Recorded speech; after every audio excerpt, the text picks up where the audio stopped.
찬양이 너무 은혜롭습니다. 그렇지 않습니까? 영원한 하나님의 나라를 이뤄갈 주님의 교회여 일어나라, 이러한 귀한 찬양으로 하나님께 영광 올려드렸는데, 우리 교회가 그런 교회가 되길 바랍니다. 하나님께서 우리 교회를 그렇게 사용하실 줄로 믿습니다. 우리 귀한 찬양으로 하나님 앞에 영광 돌린 할렐루야 찬양대의 귀한 찬양 하나님께서 기뻐 받으신 줄로 믿습니다. 우리 하나님께 영광의 박수 올려드리겠습니다. 네, 감사합니다. 할렐루야. 하나님의 사랑과 하나님의 기쁨과 하나님이 주시는 참 평화가 여러분의 삶과 여러분의 삶의 자리에 가득하게 넘치시기를 예수님의 이름으로 축복합니다. 오늘은 갈라디아서 6장 본문으로 예수의 흔적을 자랑합시다 라는 제하에 하나님의 말씀을 함께 나누려고 합니다. 여러분, 지난 주일에 우리가 어떠한 제목으로 말씀을 나눴는지 기억나십니까? 네, 기억이 나신다는 분이 계시네요. 네, 어떠한 제목으로 나눴죠? 아이고, 맞습니다. 우리 박수 한번 쳐드릴까요? 네, 너무나 정확하게 기억하고 계시네요. 맞습니다. 부르심과 사명이라는 제목으로 여러분과 말씀을 나눴습니다. 하나님께서 우리를 하나님의 자녀로 부르실 때에 단지 죄와 사망의 권세에서 우리를 구원해 주시는 것으로 끝나는 것이 아니라 우리를 사명의 자리로 부르신다고 함께 말씀을 나누었습니다. 어떤 자리로요? 사명의 자리, 구원의 자리를 넘어서 우리를 하나님께서 사용하시는 사명의 자리로 우리를 부르셨다는 것을 우리가 믿음으로 고백하며 살아가자 하고 말씀을 나누었습니다. 이에 대해서 빌립보서 2장 13절 말씀은 이렇게 더 구체적으로 기록하는 것을 볼 수 있는데, 우리 빌립보서 2장 13절 말씀 함께 읽어보실까요? 자, 시작. 너희 안에서 행하시는 이는 하나님이시니 자기의 기쁘신 뜻을 위하여 너희에게 소원을 두고 행하게 하시나니. 아멘. 너희에게 무엇을 두고? 너희에게 무엇을 두고? 소원을 두고 행하게 하시나니. 여러분, 이 말이 무슨 뜻일까요? 너희에게 소원을 두고 행하게 하신다.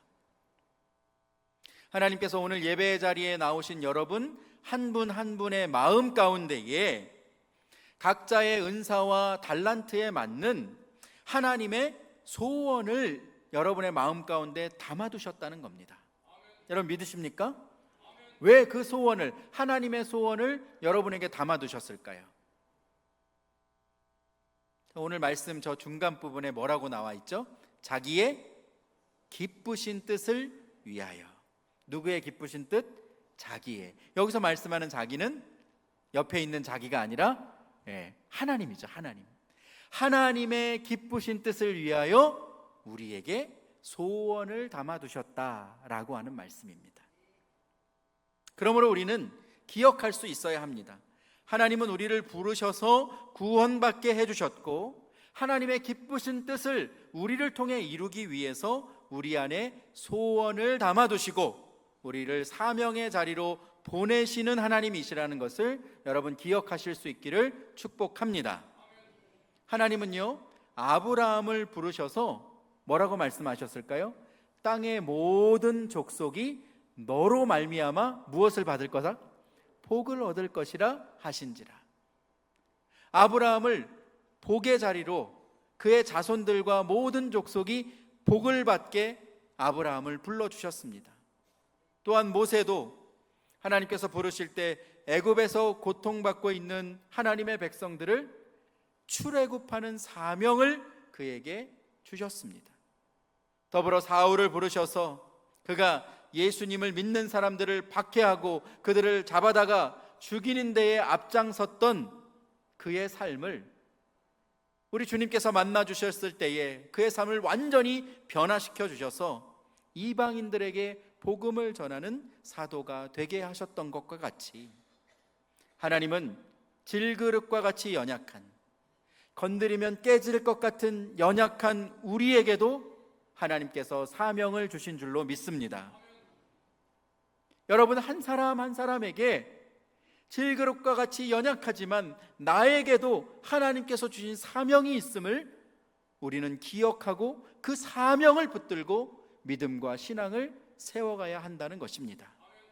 그런데 어떤 사명을 주셨든지 우리는 걱정할 필요가 있습니까? 없습니까? 없습니다. 나는 연약합니다. 나는 그 일을 감당할 수 없습니다. 나는 부족합니다. 우리가 핑계할 수가 없는 이유가 있습니다.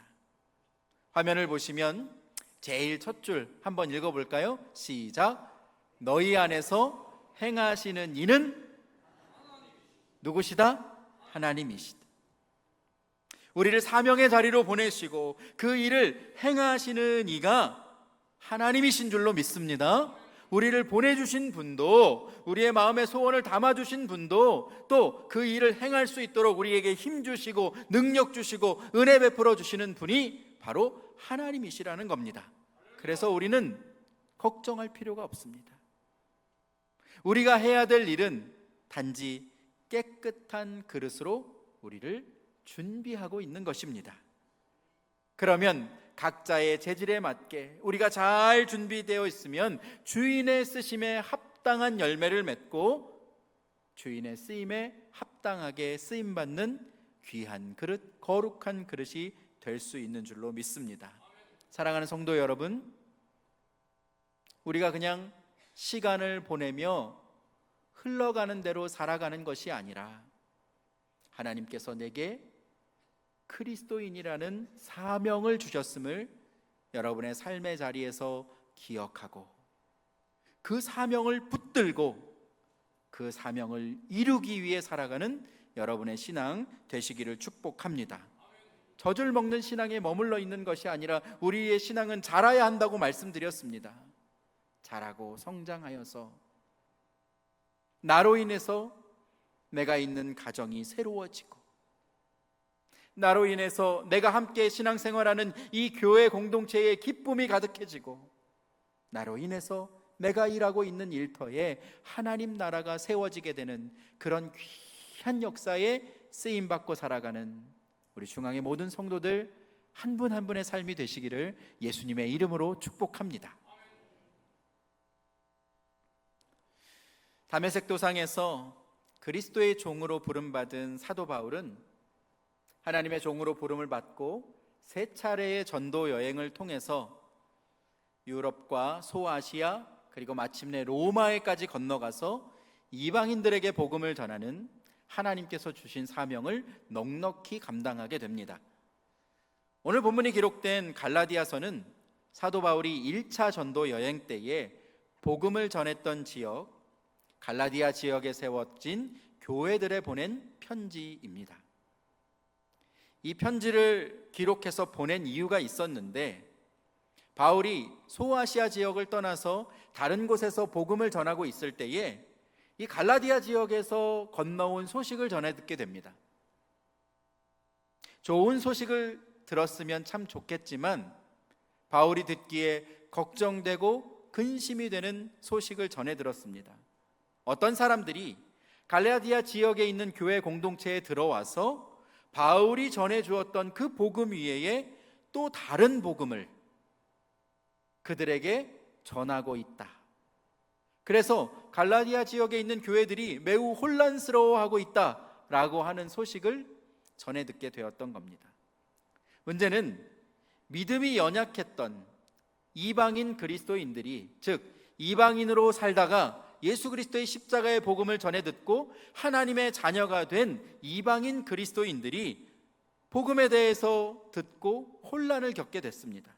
거짓 교사의 가르침을 따르게 되었고 또 어떤 이들은 신앙을 떠나는 사람들도 생기게 됐습니다. 사도 바울은 다른 복음을 따르는 이 갈라디아 교회 성도들의 신앙을 바로잡아주기 위해서 단호하고 분명하게 하나님의 뜻이 무엇인지 전하고 있는데요, 갈라디아서 1장 7절 말씀 여러분 화면을 보시면서 함께 읽어보겠습니다. 시작.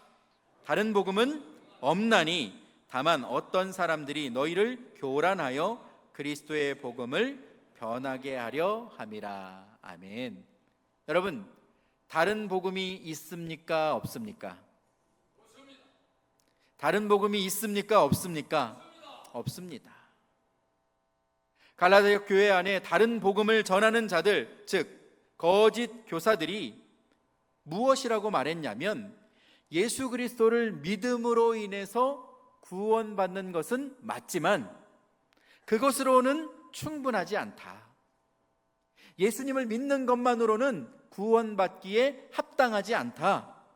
거기에 더해서 너희가 할례를 행하여야 하고 절기와 음식 먹는 규례를 준수해야 너희가 온전히 구원받을 수 있는 것이다 라고 거짓 교사들이 가르쳤던 것입니다.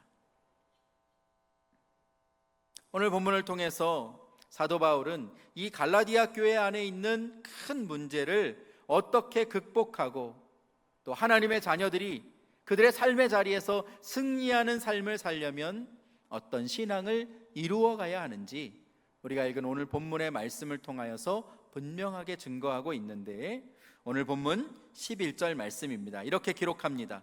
내 손으로 너희에게 이렇게 큰 글자로 쓴 것을 보라. 내 손으로 너희에게 이렇게 큰 글자로 쓴 것을 보라.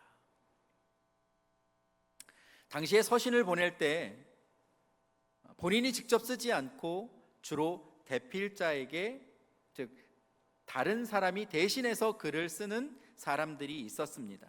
그런데 그 마지막에는 자신의 친필로 자신이 보낸 편지임을 증명하는 그 서명을 하곤 했는데, 그렇게 서명을 하는 이유는 일부 거짓 교사들이 바울이나 베드로와 같이 당시에 유력한 사도들의 이름을 도용해서 거짓으로 편지를 보내고 그 거짓말을 믿게 해서 사람들을, 성도들을 미혹했기 때문입니다. 그러면 사도 바울이 자신의 친서임을 이렇게 분명하게 증명하면서까지 갈라디아 교회 성도들에게 전하고 싶었던 말씀은 무엇이었을까요? 오늘 본문 12절과 13절 말씀을 우리가 함께 읽어보겠습니다. 12절과 13절입니다. 시작. 무릇 육체의 모양을 내려 하는 자들이 억지로 너희에게 할례를 받게 함은 그들이 그리스도의 십자가로 말미암아 박해를 면하려 함뿐이라.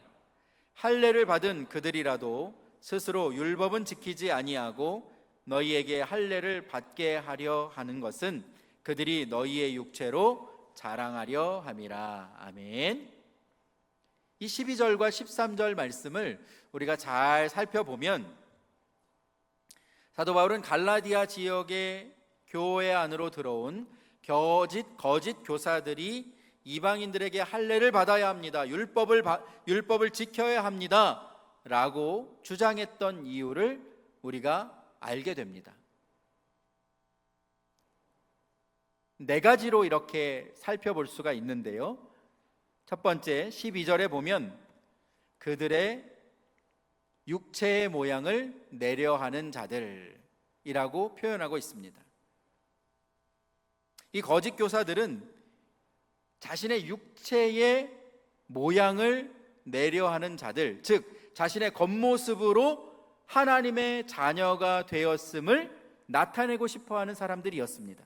특별히 유대인들뿐만 아니라 이방인들도 자신의 포피를 베어서 할례를 받아야 그것이 그리스도인이라는 표가 된다고 사람들을 유혹했습니다. 그것을 받지 않으면, 할례를 받지 않으면 너희는 완전한 그리스도인이 아니다 라고 거짓으로 가르쳤던 것입니다. 두 번째는 12절 후반부에 보시면 박해를 면하려 함뿐이라 그렇게 기록되어 있습니다. 그들은 십자가로 인해 당하는 박해, 고난을 피하고자 했던 사람들입니다. 여러분이 아시는 것처럼 당시의 그리스도인들은 로마 제국의 엄청난 박해를 받았습니다. 예수님을 믿는다고 고백하면 그들은 잡혀갔고 죽임을 당했습니다. 그래서 그들은 지하에 굴을 파고 카타콤에 숨어서 자신의 믿음과 신앙을 지키려고 힘쓰기도 했습니다. 하지만 당시의 유대인들은 로마로부터 그 종교를 인정을 받았고 그들이 그 종교를 허락받았기 때문에 할례를 받으면 로마로부터 박해를 면할 수 있고 유대인으로부터도 그들의 신앙을 인정받을 수 있으니 그것과 타협해서 너희가 할례를 받아야 한다, 그렇게 주장했던 것입니다. 또 세 번째는 13절 말씀에 보면 스스로 율법은 지키지 아니하고 라고 기록되어 있는 것을 보게 됩니다. 그들은 이방인들에게 할례를 받으라고 말하지만 정작 자신들은 하나님의 율법을 제대로 지키지 않는 자들, 말은 하지만 자신들은 행하지 않는 사람들이었던 겁니다. 마지막으로 네 번째는 13절 후반절에 보시면 너희에게 할례를 받게 하려 하는 것은 그들이 너희의 육체로 자랑하려 함이라, 그렇게 말합니다. 너희가 할례를 받게 한 것, 너희가 할례를 받은 것을 그들이 자랑하기 위함이다 라는 뜻입니다. 내가 얼마나 많은 사람들을 할례 받게 했는지 너희가 아느냐? 그것을 자랑하기 위해서 갈라디아 교회 성도들에게 할례를 주장했다는 것이죠.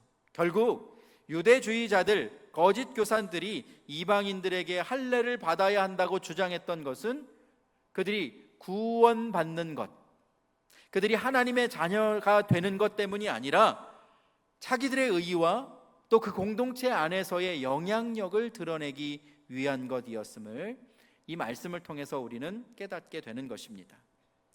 새 언약으로 주신 그 기쁨보다 옛 언약을 따라 사는 사람들, 여전히 할례와 율법을 쫓으면서 눈에 보이는 것으로 자신의 신앙을 자랑했던 사람들인 것입니다.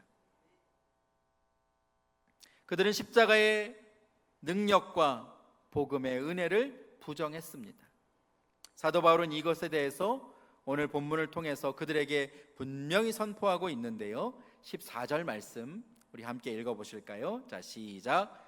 그러나 내게는 우리 주 예수 그리스도의 십자가 외에 결코 자랑할 것이 없으니 그리스도로 말미암아 세상이 나를 대하여 십자가에 못 박히고 내가 또한 세상을 대하여 그러하니라. 아멘.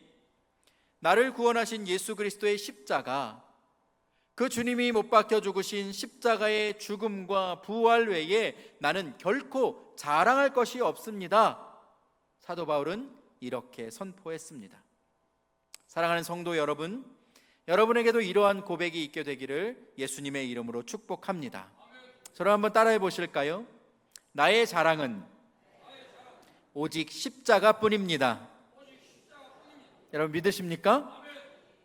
우리의 자랑은 오직 십자가뿐입니다. 내가 얼마나 오랫동안 신앙생활을 했고, 내가 어떤 직분을 가지고 있고, 내가 예수 믿으면서 얼마나 많은 공부를 했는지가 중요한 것이 아니라, 그것이 내 자랑이 되는 것이 아니라 우리의 자랑은 오직 예수 그리스도의 십자가, 그 십자가를 붙들고 살아가는 것을 우리 주님께서 가장 기뻐하시는 일임을 여러분 믿음으로 고백하며 살아가시기를 축복합니다. 오늘날 십자가는 거룩함과 경건함의 상징이 되었는데 1세기 당시에는 헬라와 로마의 시대, 그 사회에서는 제국의 반역자들과 노예들, 그리고 중범죄에 해당하는 사람들을 매달아 죽이는 무서운 사형틀이었습니다. 로마 시민에게는 절대로 허용하지 않는 형벌이자 그 당시 실패와 저주의 상징이 바로 십자가였습니다. 그러나 사도 바울은 당시의 고정관념을 완전히 깨버리고 십자가에 대해서 이렇게 고백하는 것을 우리가 볼 수 있는데요, 고린도전서 1장 23절과 24절 말씀 제가 읽겠습니다. 우리는 십자가에 못 박힌 그리스도를 전하니 유대인에게는 거리끼는 것이요 헬라인에게는 미련한 것이로되 오직 부르심을 받은 자들에게는 유대인이나 헬라인이나 그리스도는 하나님의 능력이요 하나님의 지혜니라. 아멘. 십자가에 못 박힌 예수 그리스도를 전하는 것이 유대인들에게는 거리끼는 것이요, 헬라인에게는, 이방인들에게는 미련한 것이지만, 그것이 부르심을 받은 자들, 하나님의 자녀가 된 자들, 바로 우리에게는 십자가에 달린 예수 그리스도가 하나님의 능력이요 하나님의 지혜가 됨을 여러분 고백하실 수 있게 되기를 축복합니다. 예수님이 달리신 그 십자가를 부끄러워하는 것이 아니라 나를 구원하시기 위해서 하나님께서 온전히 허락하신 유일한 구원의 길임을 우리가 믿음으로 고백할 때에 그것은 우리의 자랑이요 하나님의 능력이요 하나님의 지혜가 되는 것입니다. 오늘 3부 예배에 참석하신 여러분들에게 제가 한 가지 질문을 드리고자 합니다. 여러분에게 누군가 다가와서 이렇게 물어본다면 뭐라고 대답하시겠습니까? 당신이 믿는 복음이 뭡니까? 내가 보니까 당신은 오랫동안 교회에 다니고 신앙생활 한 것 같은데 당신이 믿는 복음, 그 복음이 도대체 뭡니까? 누군가 그렇게 물어본다면 여러분은 자신 있게 대답하실 수 있겠습니까?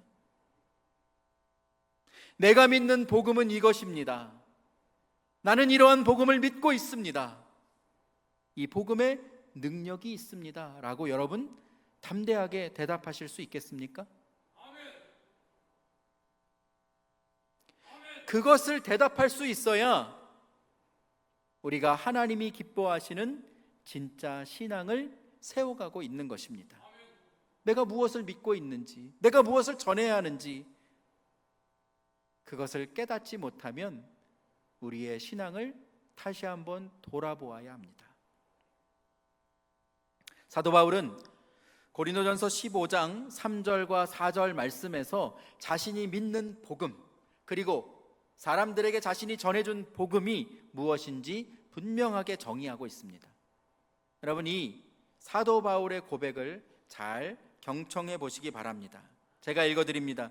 내가 받은 것을 먼저 너희에게 전하였노니 이는 성경대로 그리스도께서 우리 죄를 위하여 죽으시고 장사 지낸 바 되셨다가 성경대로 사흘 만에 다시 살아나사.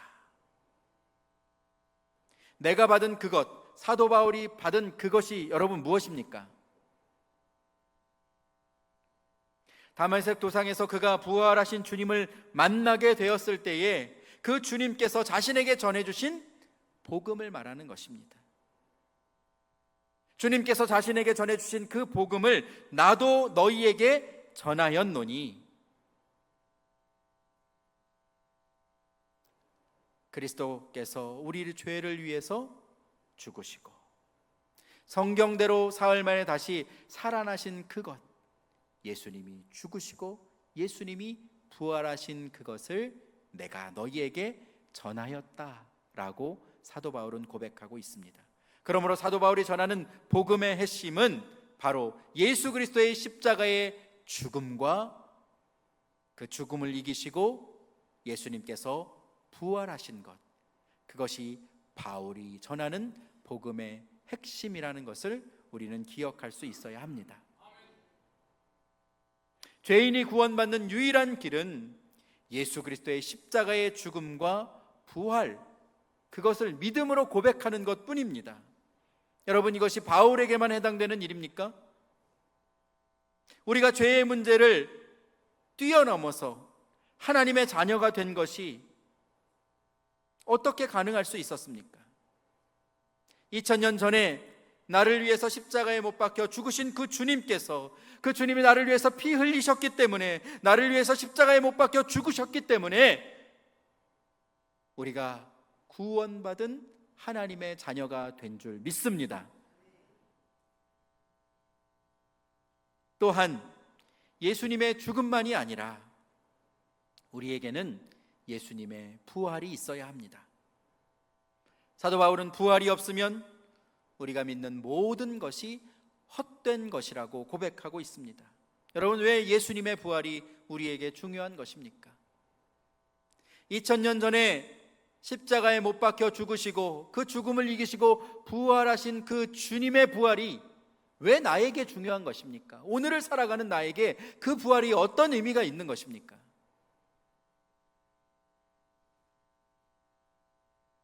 고린도전서 15장 20절에서 22절까지 말씀, 주님의 부활이 내게 어떤 의미가 있는 것인지 우리 함께 읽어보겠습니다. 시작.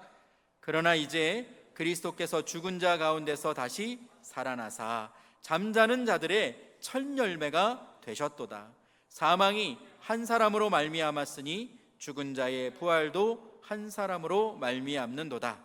아담 안에서 모든 사람이 죽은 것 같이 그리스도 안에서 모든 사람이 삶을 얻으리라. 아멘. 예수께서 죽으시고 부활하셔서 잠자는 자들의 첫 열매가 되어주신 것 같이 예수 그리스도를 믿음으로 사는 모든 사람들은 죽음 이후에 영원한 부활과 생명을 우리에게 주신 줄로 믿습니다. 이 복음을 믿는 사람은 누구나 구원을 받게 되고 우리에게 주시겠다고 약속하신 영원한 하나님 나라, 영원한 생명을 하나님의 선물로 받게 되는 것입니다. 그러나 여러분, 정말 중요한 사실이 있습니다.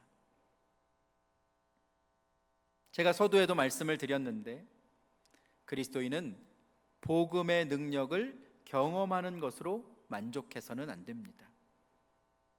그리스도인은 복음의 능력을 경험할 뿐만 아니라 복음의 증인, 십자가의 죽음과 부활을 전하는 예수 그리스도의 복음의 증인으로 하나님께서 여러분을 불러주신 줄로 믿습니다. 그것이 우리에게 주신 사명입니다. 예수 그리스도의 십자가의 죽음과 부활을 담대하게 전하는 복음의 증인으로 우리를 하나님께서 불러주셨다는 것이죠. 여러분, 증인을 뜻하는 헬라어 마르티스는 본래 순교자라고 하는 그러한 의미를 담고 있는 단어입니다. 우리가 복음의 증인이 되기 위해서는 때로는 위험을 감수해야 할 때도 있고 다른 사람으로부터 미움을 받을 때도 있고 어쩌면 순교를 각오하면서 복음을 전해야 하는 것이 복음을 맡은 증인들의 삶이라고 우리들에게 가르쳐주고 있는 것입니다. 실제로 사도 바울은 복음을 전하면서 수없이 많은 고난을 당했습니다. 복음을 들고 가는 곳마다 환영해 주는 것이 아니라 거짓 교사들과 유대주의자들의 공격을 받아서 매를 맞고 헐벗고 굶주리면서 수없이 많이 죽을 위험에 처하게 됐습니다. 여러분, 1차 전도 여행할 당시에도 이 갈라디아 지역에 사도 바울이 복음을 가지고 들어갔는데 루스드라라고 하는 지역에서 복음을 전할 때에 그곳에 있는 사람들이 바울에게 돌매질을 했습니다. 그 돌을 맞고 머리가 터지고 살이 찢어지고 뼈가 부러졌던 바울은 사람들이 보기에 죽은 것 같아 보여서 사람들이 바울을 들고 성 밖으로 내던져 버렸다라고 성경은 기록합니다.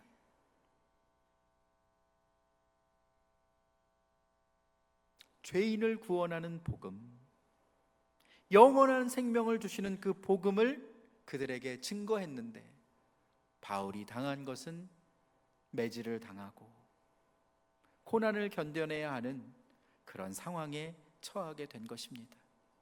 여러분, 그러나 바울은 이와 같은 고난을 부끄러워하지 아니하고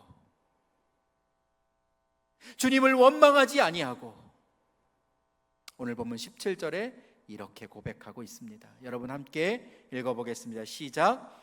이후로는 누구든지 나를 괴롭게 하지 말라. 내가 내 몸에 예수의 흔적을 지니고 있노라. 아멘. 내 몸에 무엇을 지니고 있습니까? 예수의 흔적. 나를 죽음에서 구원해 주시고 내게 영원한 생명을 허락해 주신 그 예수님의 흔적을 내 안에 지니고 있다. 여러분, 흔적이라는 말은 헬라어로 스티그마입니다. 이것은 당시에 어떤 가축이나 또 노예들의 몸에 낙인과 같은 도장을 찍어서 그것이 누구의 것임을, 이 가축이 누구의 것이고 이 종은 누구에게 속해 있음을 알게 하는 것, 그것이 바로 스티그마, 낙인입니다. 바울은 자신의 몸에 있는 이 예수의 흔적을 통해서 자신이 누구에게 속해 있음을 고백했습니까? 나는 예수님의 것입니다. 나는 예수님의 사람입니다. 나는 예수님의 종입니다. 자신의 몸에 있는 그 흔적을 통해서 자신이 예수님께 부르심 받았음을 담대하게 고백했던 겁니다.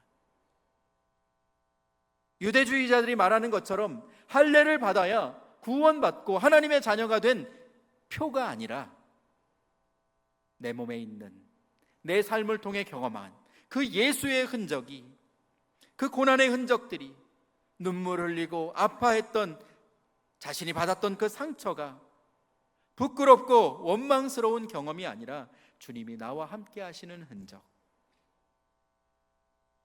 지금도 자신을 붙들고 계시는 주님이 나와 동행하시는 흔적이라고 사도 바울은 고백했던 것입니다.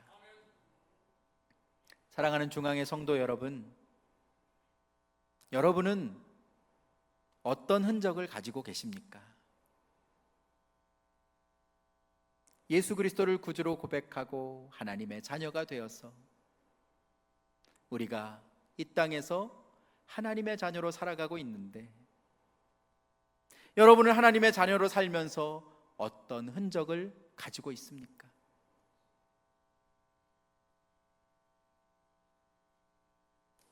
주님을 믿음으로 하나님께서 우리에게 허락해 주신 그 삶의 자리, 소명의 자리에서 예수의 흔적을 기쁨으로 가지고 살아가는 여러분 되시기를 축복합니다. 한국교회 선교 초기에 선교사님들이 기록한 그 글에 보면 예수님을 믿은 지 일주일도 안 된 사람들이 예수님의 복음을 위해서 순교를 다처했다고 합니다. 우리나라가 어려운 시절에 일제강점기나 6.25 때에도 수많은 사람들이 예수 그리스도의 십자가의 복음을 붙들다가 고난을 당하고 순교했던 기록들이 무수히 많습니다. 여러분, 무엇 때문에 그들이 목숨까지 내어놓으면서 복음을 지키고 순교할 수 있었던 겁니까?